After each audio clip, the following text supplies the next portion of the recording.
Hey guys, welcome back to r/entitled parents. In today's Reddit story, my entitled family thought it would be hilarious to leave me stranded in another state when I was 13. No phone, no money, just gone. They abandoned me. The first XXL r/entitled parents story starts like this. Growing up, I had always been the scapegoat for my family. I grew up with my two parents and my older brother Noah. I know that it's typical for the youngest sibling to be the spoiled one and the golden child, but this was not it in my case because I was the youngest and my parents were too lazy to care for me. Since they'd already spent a lot of time dealing with Noah, they always accused me of being bratty when I just tried expressing my opinion or my dislike of things they did. They never liked listening to me because I was the youngest and concluded pretty early on that I just did not get an opinion. My parents and brother would always make fun of me. As a kid, I wanted to do a lot of sports, but my family always discouraged me, saying I had no skills and that I wouldn't be able to make it on the team. When I was in high school, I finally decided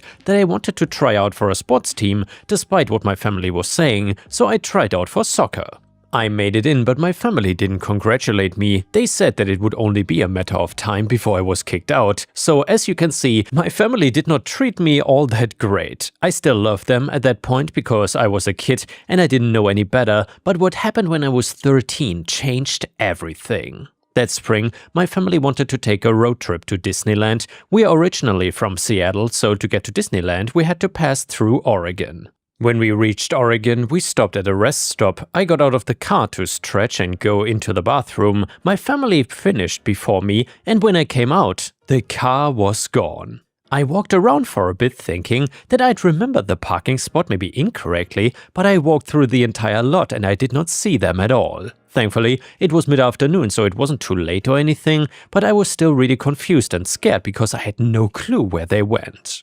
My parents refused to get me a cell phone, saying I was too young and didn't deserve one yet, so I had no way to contact them. I waited for hours for my family to come back, but the sun was already setting and I didn't see them at all. It was then that I realized that my family really was not coming back. I started crying because I couldn't fathom the idea of my family just leaving me. While I was crying, I realized that they really didn't care about me and that they never had. I'd always tried to justify their insults and their horrible behavior, but this had crossed a line. So I decided that I didn't even want them to come. I did not want to go back to that household. I decided to view this, as weird as it sounded, as an opportunity. I looked around for the friendliest person I could find, and luckily it was a woman named Jenny who was traveling with her family. I came up to her crying and said that my family had left me here. She was actually shocked and immediately asked if I was okay. When I explained the situation, she didn't hesitate. She pulled out her phone and called the police right away, staying with me the whole time while we waited. The officers arrived about 45 minutes later and took my statement. They had me describe my family, the car, and asked for any phone numbers I knew. I gave them my home phone number, the only one I had memorized. They tried calling multiple times over the next hour from different phones, using both the rest stop phone and their cell phones. And yeah, my dad actually answered, which gave me a brief moment of hope, but I could hear his voice from where I stood, casual and unconcerned.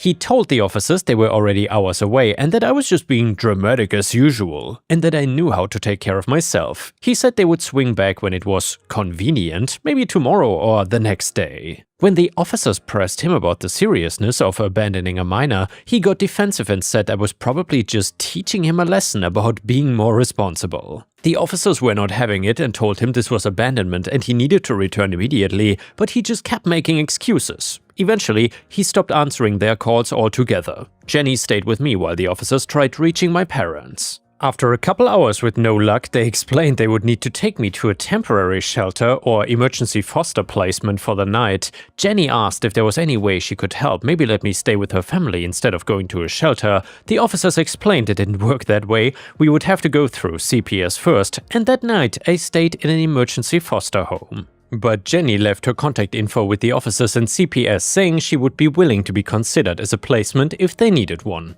Later, after background checks and a home visit, CPS actually approved her as an emergency foster placement and I was able to move in with her family. They also contacted Child Protective Services since this was clearly abandonment. Over the next several months, things got really complicated. CPS tried multiple times to contact my parents. Sometimes they would answer and sometimes they wouldn't. When they did answer, they would make excuses or act like the whole thing was blown out of proportion. They never once asked to talk to me directly though. They never came to get me. It became pretty clear they just didn't want to deal with the responsibility anymore. Jenny was incredible through all of this. She had to go through background checks, home visits, all sorts of legal stuff. She got a lawyer to help navigate the system. There were court dates, meeting with social workers, the whole 9 yards. My parents were served papers multiple times. They would show up to some court dates, not show up to others. When they did show up, they would claim they were just teaching me a lesson or that I was being over-dramatic, but the judge was not impressed.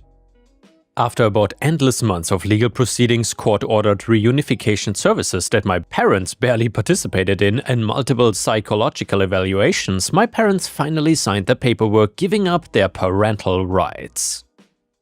The judge had determined that they had failed to complete their case plan requirements, things like parenting classes and maintaining contact, which gave them the option to surrender rights voluntarily rather than have them terminated involuntarily. They did not even fight for custody. I remember the social worker telling me they seemed almost relieved to be done with it. And that hurt worse than anything, honestly, knowing they could just let me go that easily. So Jenny officially became my legal guardian. The social worker had to coordinate a lot of this since there were questions about my legal status and where I was actually residing. That fall, with temporary guardianship papers and my school records that Jenny's lawyer helped obtain from my old school district, she got me enrolled in the local high school. We had to provide proof of residency, vaccination records, and a bunch of legal documents showing she had authority to enroll me.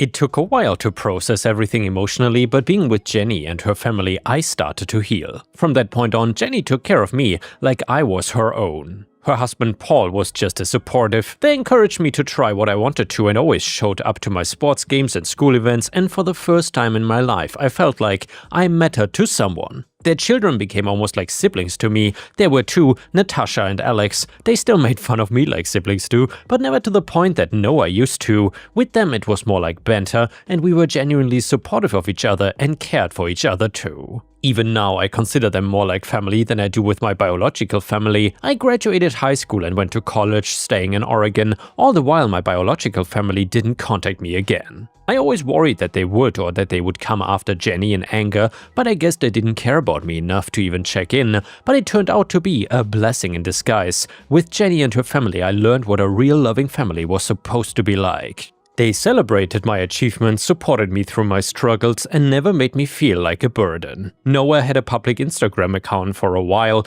and in those early years after everything happened, I used to check on him occasionally. I don't know why exactly, maybe to see if things were as bad for them as I hoped, or maybe just to remind myself that I made the right choice. Noah would post complaints about his legal troubles and court dates and ramble about his breakups and eventually his divorce, always blaming everyone else for his problems. After the divorce was finalized, he scrubbed most of his posts and finally went private, probably because his ex-wife's friends kept commenting on his posts, so he got tired of people seeing his dirty laundry. Either way, that's when I lost access. After a few years, I stopped trying to look all together. It was not worth the mental energy. Maybe it was petty, but I couldn't help feeling a little satisfied seeing how things turned out for them before I stopped checking. As I got deeper into college, I thought about my biological family less and less. I found friends that I could call my own, my second family away from home. I graduated with a degree in business management and ended up working for a good company in Oregon. I was doing extremely well for myself, and I had my friends and adopted family to thank for it. It has been 10 years now since that day at the rest stop, and although it's been hard to get over what happened with my biological family, I'm happy where I stand. I'm happily married, by the way, with a kid on the way, and I'm helping my wife run her restaurant, which is a dream of hers that we've been saving and planning for years before finally opening about 6 months ago. It's going well and we are really proud of what we have built together, but fate just had to test me. I was at the the restaurant when this happened. So usually, my wife is expediting and I'm out in the dining room waiting on the guests. But this time we switched, so I didn't know what was happening outside. My wife came into the kitchen, pulled me aside, and my wife knows about the whole scenario that went down in my youth. I mean, after being together for years, it's something you gotta tell your partner, you know. She told me that my biological family was in the waiting area, asking to be seated. She said that she hadn't addressed them yet because she knew I would be upset about it. Immediately, I started panicking. All of my old fears and anxieties came flooding back, and I couldn't even focus on expediting. Luckily, it was lunch and fairly slow, so we let our workers handle everything while my wife and I went to the back to discuss what to do. I was extremely worried about what they could have been here for, because we are in a whole different state. I knew that they were not here just passing through. I knew that they were here specifically for me. I'm not totally sure exactly how they found me after all these years, but my best guess is Jenny's Facebook. She has never been great about privacy settings and she loves posting about her family. When my wife and I opened the restaurant, she was so proud she shared it multiple times with the restaurant's name and location tagged, plus photos of me at the grand opening. Anyone could have found us through a simple Google search after that. I did not want to talk to them at all, and my wife suggested refusing to serve them, but I knew that they would cause a scene if we did that.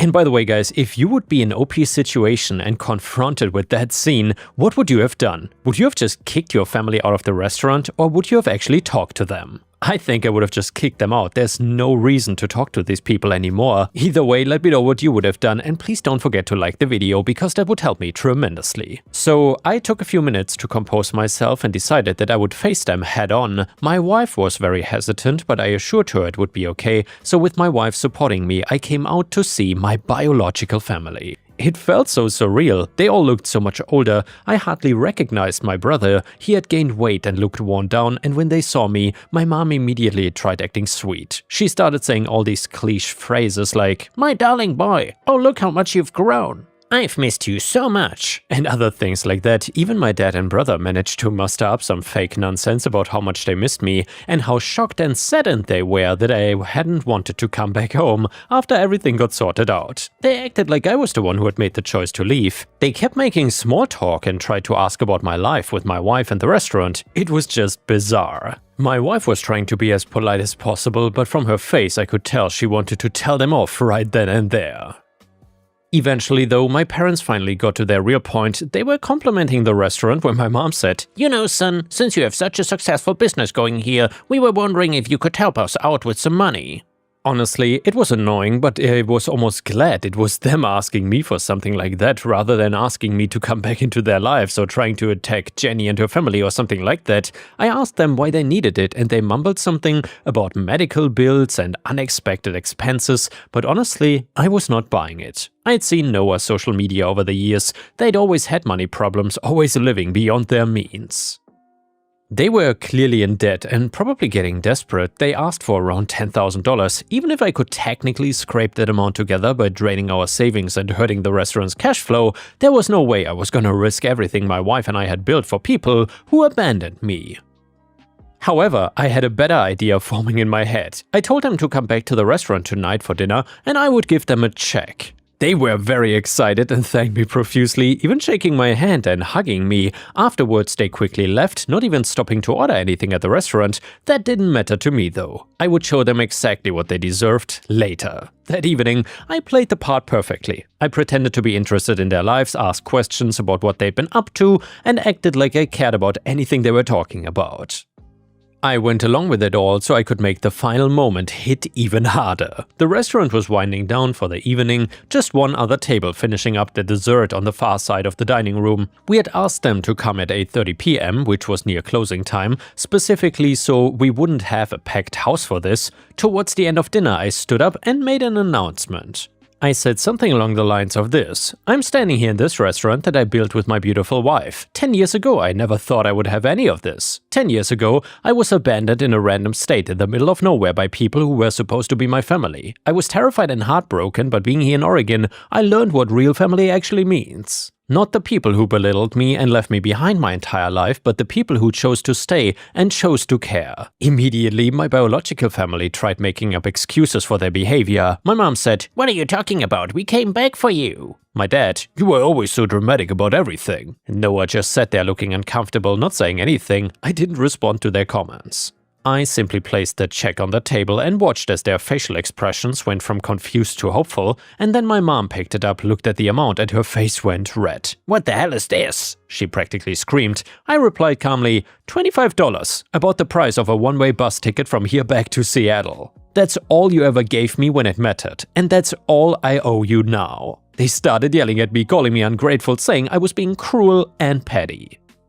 My dad stood up like he was gonna get in my face, but my wife stepped forward and told them very clearly that they needed to leave immediately or else I would call the police. For once they actually listened to me. They grabbed their things and stormed out, my mother crying dramatically, my father swearing under his breath. Noah looked back once before leaving, but he didn't say anything. They left and they haven't contacted me since, and I don't expect they will. And by the way, guys, I gotta say, OP is such a legend. That's the best response of all time. Let me know in the comments if you would have done the same, and please don't forget to subscribe if you don't want to miss any of these amazing daily stories. Either way, my wife hugged me tight after they were gone. Some of our staff had heard the commotion and came to check if we were okay. I told them everything was fine and that it was just some people from my past who wouldn't be coming back. As terrible as everything was back then, everything worked out in the end. Despite all the hardship I went through, I made it out on the other side. I got a family that actually loves me, a wife who supports me completely, and a kid on the way.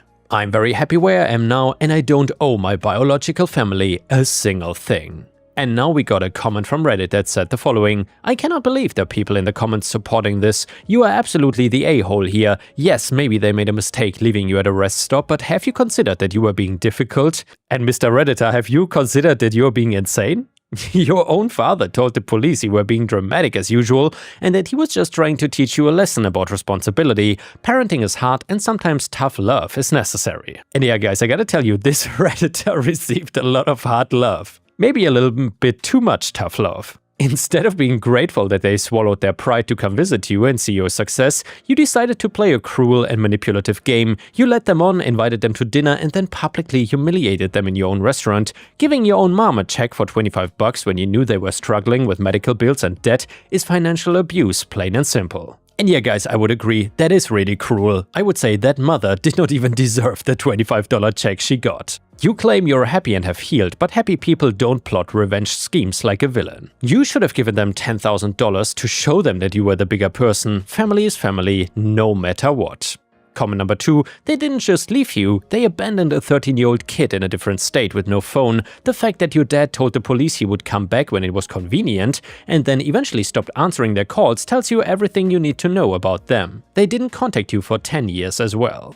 They didn't fight for custody and voluntarily surrendered their rights because it was easier than taking parenting classes. The only reason they showed up now is because Jenny posted about your successful restaurant on Facebook and they wanted a payout. You protected your wife, your child, and your business. You owe them nothing. Comment number 3, obviously your biological family are monsters. Let me guess, but family's family? Abandoning a kid at a rest stop and then coming back a decade later just to beg for $10,000 makes them major a-holes. There's no debating that. However, you kind of suck for how you handled the confrontation. You had the high ground, but you chose to drag yourself down into the mud with them. Instead of just asking them to leave or trespassing them immediately, you concocted this elaborate fake dinner plan. You sat there for an entire meal pretending to care about their lives just so you could make a dramatic speech and hand over a check for $25. It's a bit unhinged to stage a scene like that in your place of business, especially with your pregnant wife there. You should have just kicked them out and moved on with your life instead of needing this final moment to hit harder.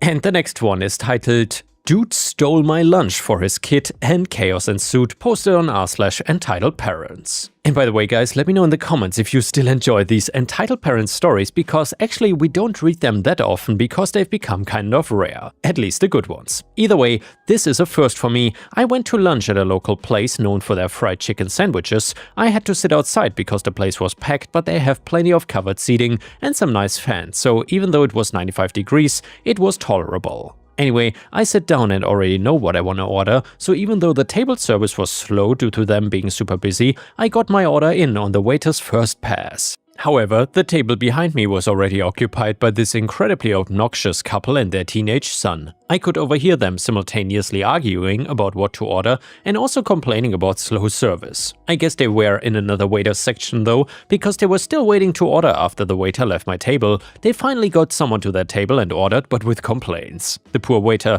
less than 10 minutes later, here comes my food. "Oh, hell no," yelps the dad. "That dude got here like 10 minutes after us and he gets his food first." At first I thought he was complaining to the waiter, but no, these compliments are directed at me. "Hey, a-hole, why come?" Yes, this is apparently idiocracy, and he literally said the word "why come?"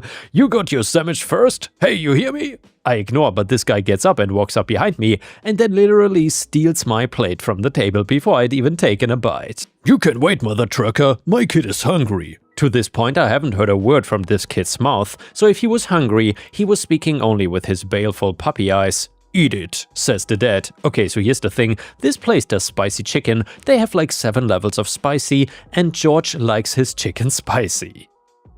So of course, I ordered the next to hottest option, which is a combination of Scotch bonnet and ghost pepper sauce, not pure ghost pepper though. It is hot enough to make you cry, and as my kids say, I've burned off most of my taste buds already, and this kid, at his a-hole dad's urging, chows down before I can even stand up and protest, like before I can even stand up and say, "What the actual F, dickweed?" This kid has taken a Cookie Monster bite out of a sandwich that is slathered in a 1 million Scoville sauce, and the gagging is immediate.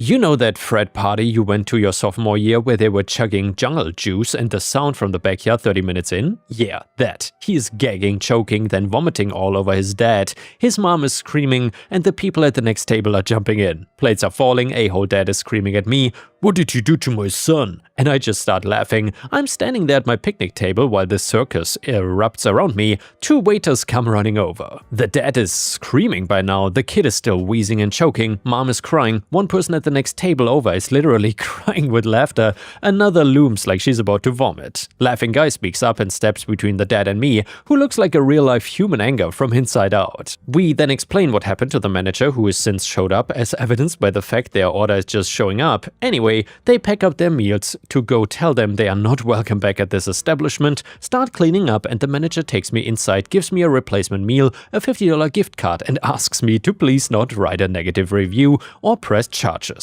So that happened. 2025, y'all. It is wild here. And by the way, guys, let me know in the comments, what is your favorite place for chicken sandwiches? And now let's continue with a funny petty revenge story that you don't want to miss. This one is titled, "This girl in the theater had her feet up on the back of my friend's chair." So I was out to a movie with my friends last night, we come and sit down, and I realized pretty soon that this girl in the row behind us has her feet up on my friend David's seat. She is there with one of her friends, so David turns around and he says something like, "Do you think you could put your feet down?" And I think they say something in response, but I didn't hear it. The feet didn't go down though. A few minutes later, David says, "Hey, will you get your feet off my chair? It's extremely rude." And they still don't budge. So I tell David that he should go find an employee, get them to talk to this girl. He does exactly that, and after a couple more minutes, an employee comes down and talks to this girl. She is obviously pretty peeved, but begrudgingly agrees to put her feet down. After the employee leaves, she puts her feet right back up. At this point, I'm pissed off. Why is it so important to you that you have your feet up on someone's chair? You're just being a brat. So I get out of my seat, walk up 2 rows, sit down in the seat directly behind this girl, and then stick my foot on the back of her chair and push it forward. They both turn around and try to say something to me, but I cannot really hear them since the movie had started by this point, so I just say, "Just watch the movie." I kept my feet up there the entire movie. It felt like I'd done wall sits for 2 hours, but I'm glad I did it. And yeah guys, thank you for watching, please don't forget to subscribe, and I will see you again tomorrow.